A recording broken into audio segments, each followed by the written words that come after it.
발달장애 아이들 중에 ADHD 증상이 있는 아이들이 많은데요. 특히 이제 초등학교쯤 올라가면은, ADHD 약을 복용하죠. 이제 학교 가면 선생님들이 애가 너무 산만하니까 특수반에서도 이제 ADHD 약 복용하시라고 이제 얘기를 하죠. 학교에서 그 아이 때문에 다른 아이가 피해를 받을 수 없기 때문이죠. ADHD 약을 복용했는데, 어떤 아이는 차분해지지만 어떤 아이는 효과가 없는 경우들이 있습니다. 그 이유는 각성제가 이 아이의 뇌에 도움이 안 되기 때문입니다. 보통 ADHD 약은 주로 각성제를 씁니다. 또는 비각성제라 하더라도 결국 중추신경을 활성화시켜줘서 뇌가 깨어나서 아이가 차분해지는 겁니다. 진정제가 아니라 깨우는 약입니다. 어떤 아이는 그걸 썼을 때 되려 산만하죠.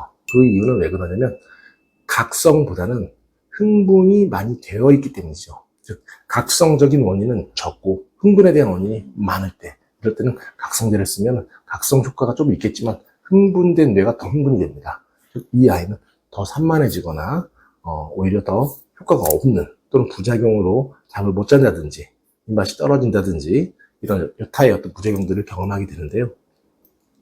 이런 아이들은 이 각성제가 안 맞는다는 단서를 통해서 이 아이의 흥분 억제제를 써서 이 아이의 과잉 행동을 잡아야 됩니다. 한방에서는 청멸지제라든지 중진 안신지제 같은 흥분을 가라앉혀주는 약을 썼을 때 이 아이가 차분해지는 효과가 많은데요. 특히 이제 제가 논문 쓴 실험 논문을 한 이제 형방사백산 같은 경우도 소양인이나 또는 비소양인이다 하더라도 이 아이가 과잉행동 충동성이 심할 때 약을 쓰면은 뭐 2, 3일이면 아이가 좀 일정 차분해집니다. 안 맞으면 약을 바꿔야 되는 거죠. 그만큼 형방사백산 같은 경우도 효과도 빠른데요.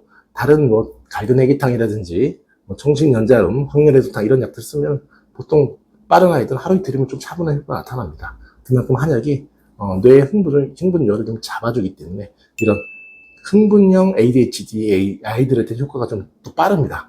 그렇지만 이제 각성형 ADHD, 저각성, 내가 멍해서 ADHD가 온 아이들한테는 ADHD 약이 현재는 더 빠릅니다. 그렇기 때문에 각성이 필요해서 산분함이 필요한 아이들에게는 저희가 ADHD 약을 복용을 권유드려요. 그래서 내가 연계되어 있는 정신과로 가서 그 약을 같이 복용하시면서 저희는 청지각을 높여주고 충동 조절은 그 약이 좀 더 낫겠다라고 이렇게 하는 경우도 있습니다.